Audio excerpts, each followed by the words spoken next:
السلام علیکم ناظرین کرام، نئی ویڈیو میں آپ کو خوش آمدید کہتے ہیں۔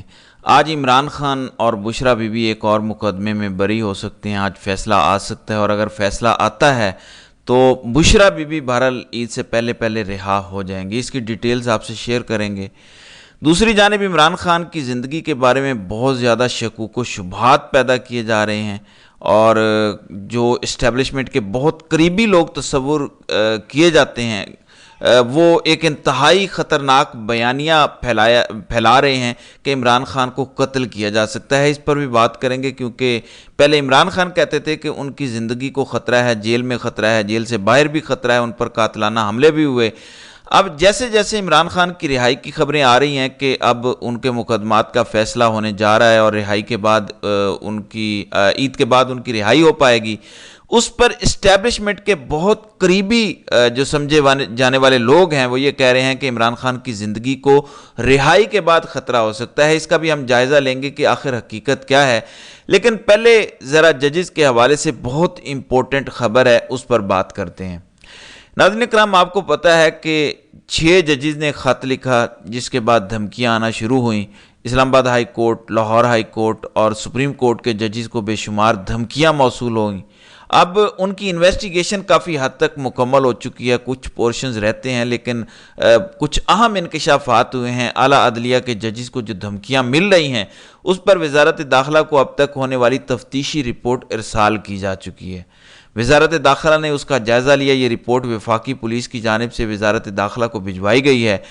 2 اپریل کو ہائی کورٹ کے 8 ججز کو مشکوک خطوط موصول ہوئے۔ 3، 4 اور 5 اپریل کو سپریم کورٹ کے ججز کو موصول ہوئے۔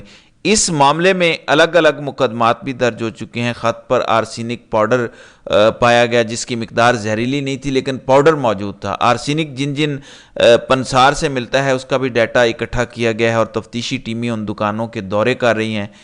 سی ٹی ڈی کی 2 ٹیمیں پنڈی اور اسلام آباد کے لیے بنائی گئیں۔ سی سی ٹی وی فوٹیج اور خط بھیجنے والوں کے نام نادرہ کو بھجوائے گئے، اور وہ نام ریشم اور گلشاد ہیں۔ لفافوں پر تحریر اور سیاہی کو تجزیے کے لیے ایکسپرٹس کو بھجوایا گیا، اس کی رپورٹ بھی آ چکی ہے۔ خط پر لگائی جانے والی پوسٹ سٹیمپ کا بھی تجزیہ کیا جا چکا ہے۔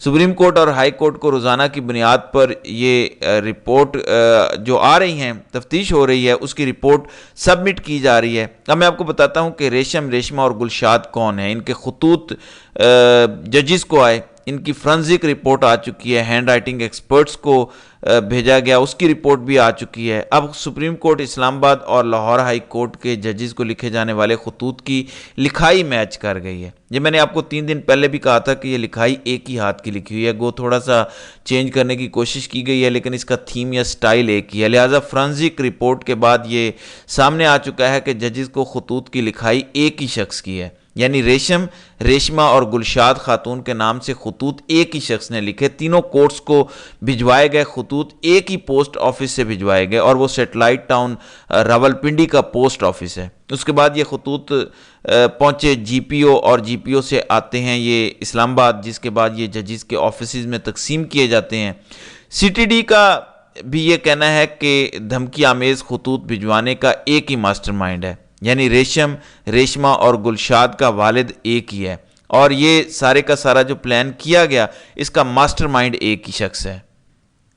خطوط میں موجود آرسینک کہاں سے خریدا گیا؟ سی ٹی ڈی کا کہنا ہے کہ اس کے بھی ہم قریب پہنچ چکے ہیں، اور پوسٹ باکسز کے قریب سے حاصل شدہ ویڈیوز کا نادرہ سے شناخت کا عمل جاری ہے۔ اب ریشمہ اور گلشاد ایک ہیں، اور یہ سارے لفافے ایک ہی جگہ تیار کیے گئے اور ان کو پوسٹ کیا گیا۔ بنیادی مقصد یہ تھا کہ 6 ججز نے جو خط لکھے اور سوموٹو نوٹس لیا گیا، جس کے بعد یہ خطوط آنا شروع ہوئے۔ اب سپریم کورٹ کے صرف 4 ججز کو یہ خط ملے، ان میں سے 3 ججز حصہ تھے اس بینچ کا جو کہ مقدمہ سن رہا ہے۔ اس میں چیف جسٹس قاضی فائز عیسیٰ، جسٹس جمال خان مندوخیل اور جسٹس اطہر من اللہ ہیں۔ اور جب یہ پتہ چلا کہ اب سوموٹو فل کورٹ کی طرف جا رہا ہے، اور فل کورٹ میں متوقع ججز کون سے ہو سکتے ہیں، تو اس کے بعد باقیوں کو بھی یہ خطوط بھیجے گئے۔ لاہور اور اسلام آباد ہائی کورٹ کے ججز کے ساتھ بھی یہی کیا گیا۔ لہٰذا یہ ساری باتیں ظاہر کر رہی ہیں کہ یہ سب کچھ آپس میں انٹر لنک ہے۔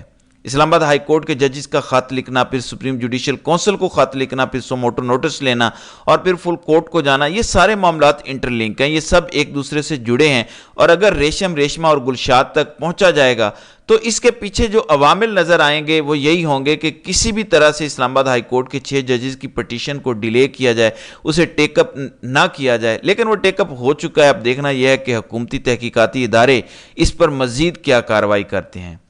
دوسری جانب تصدق حسین جیلانی کی گفتگو سامنے آ گئی ہے۔ انہوں نے واضح کیا ہے کہ انہیں ٹی او آر جو دیے گئے ان میں کوئی تبدیلی کا اختیار انہیں حاصل نہیں تھا، اور انہی ٹی او آرز کی بنیاد پر حکومت اپنی من پسند رپورٹ لینا چاہ رہی تھی، لہٰذا انہوں نے انکار کیا اور من پسند رپورٹ کا حصہ بننے سے انکار کر دیا۔ اب سوال پیدا ہوتا ہے کہ قاضی صاحب جنہوں نے اٹارنی جنرل سے مل کے اس دن اوپن کورٹ میں یہ ساری کہانی سنائی، جس میں انہوں نے سوشل میڈیا کو برا بھلا کہا، جعلی اور فیک نیوز کا واویلا کیا، لیکن آخر میں پتہ چلا کہ وہ ساری خبریں جو قاضی صاحب اور اٹارنی جنرل خود بیان کر رہے ہیں وہی جھوٹ پر مبنی ہیں۔ پھر انہوں نے کہا کہ مجھے نہیں معلوم کہ کمرہ عدالت نمبر 1 میں بیٹھ کر یہ سارا کچھ کیوں کہا گیا اور غلط بیانی کیوں کی گئی ہے، جس تصدق حسین جیلانی کا کہنا ہے۔ تو میرا خیال ہے کہ قاضی صاحب کو وضاحت دینی چاہیے کہ سچ کیا ہے۔ اب آج عدت کا کیس سنا جا رہا ہے جس میں بشرا بی بی اور عمران خان کی سزائیں ختم ہونے کا امکان ہے، کیونکہ پچھلی تاریخ پر سرکاری وکیل اور مدعی خاور مانیکا فرار ہو گئے تھے، وہ حاضر نہیں ہوئے تھے۔ سلمان اکرم راجہ نے اپنے آرگیومنٹس دے دیے تھے۔ اب ضابطے کی کارروائی پوری کرنے کے لیے آج کی ڈیٹ فکس کی گئی ہے۔ اب دیکھنا یہ ہے کہ آج ایپلیٹ جج اس بارے میں کیا فیصلہ کرتے ہیں۔ میرے خیال سے اسٹریٹجی یہ ہے کہ سرکاری وکیل نہ جائے اور خاور مانیکا بھی نہ جائیں، اور یہ سلسلہ اسی طرح چلتا رہے اور عدالت یک طرفہ طور پر عمران خان اور بشرا بی بی کو بری کر دے تاکہ یہ کہا جا سکے کہ ہمیں تو سنا ہی نہیں گیا۔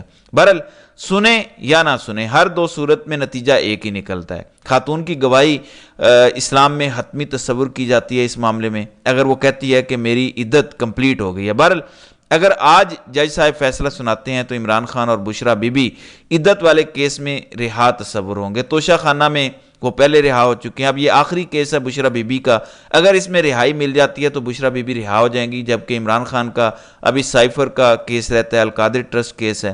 اب عمران خان کی زندگی کو جو لاحق خطرات ہیں ان کے حوالے سے بات کی جا رہی ہے۔ اب وہ لوگ جو اسٹیبلشمنٹ کے بہت قریبی تصور کیے جاتے ہیں وہ یہ کہہ رہے ہیں کہ اس وقت جنرل عاصم منیر اور عمران خان کی سچویشن آپس کی بالکل ایسی ہے جیسے جنرل ضیاء الحق اور ذوالفقار علی بھٹو کی تھی۔ اس وقت ذوالفقار علی بھٹو نے جنرل ضیاء الحق نے ذوالفقار علی بھٹو کو پکڑ کر کال کوٹھڑی میں ڈالا تھا۔ اس وقت یہ بات زبان زد عام تھی کہ قبر ایک اور بندے دو ہیں، لہٰذا ضیاء الحق نے بھٹو صاحب کو قبر میں بھیج کر خود کو محفوظ کیا، مگر وہ بعد میں خود بھی عبرتناک موت کا شکار ہوئے۔ اب یہ بھی سامنے آ گیا کہ بھٹو کو کیسے غلط سزائے موت دی گئی، اور یہ سارا کچھ اس وقت کی ملٹری لیڈرشپ نے کیا تھا۔ سپریم کورٹ آف پاکستان اس پر اپنا فیصلہ دے چکی ہے کہ وہ فری اینڈ فیئر ٹرائل نہیں تھا۔ اب ناظرین کرام، عمران خان کی مختلف مقدمات میں ضمانتیں ہو رہی ہیں، ان کی رہائی عید کے بعد ممکن ہے۔ اب اسٹیبلشمنٹ سے جڑے لوگ جو ہیں وہ رہائی کے بعد کی دھمکیاں دے رہے ہیں کہ ضیاء اور بھٹو والی مماثلت یہاں پر پائی جاتی ہے۔ آج بھی جنرل عاصم منیر اور عمران خان کے درمیان مماثلت ہے، قبر ایک اور بندے دو ہیں۔ قبر سے مراد اختتام ہے، مطلب کسی ایک نے پھنسنا ہے، خواہ وہ عمران خان ہوں یا جنرل عاصم منیر ہوں۔ طاقتور تو طاقتور ہوتا ہے، اس لیے کہا جا رہا ہے کہ عمران خان کی زندگی کو زیادہ خطرہ ہے۔ اگر انہوں نے رہائی کے بعد اسٹیبلشمنٹ کے ساتھ کمپرومائز نہ کیا، تابعداری نہ کی، تو پھر ان کے ساتھ بھی وہی کچھ ہو سکتا ہے جو ذوالفقار علی بھٹو کے ساتھ ہوا تھا۔ اور یہی بات قومی ٹی وی چینلز پر بیٹھ کر کی جا رہی ہے۔ اب ملٹری کو چاہیے کہ اس بارے میں وضاحت دے تاکہ کیوس پیدا نہ ہو، کیونکہ اس وقت کھلے عام ٹی وی چینلز پر یہ بات کی جا رہی ہے۔ جنرل عاصم منیر کو ضیاء الحق اور عمران خان کو ذوالفقار علی بھٹو سے تشبیہ دی جا رہی ہے۔ اب دیکھتے ہیں کہ آئندہ آنے والے دنوں میں اس حوالے سے کیا نتیجہ برآمد ہوتا ہے۔ تو ناظرین کرام، آپ کی اس ویڈیو کے حوالے سے کیا رائے ہے؟ آپ اپنی رائے کا اظہار کامنٹ سیکشن میں ضرور کیجیے گا۔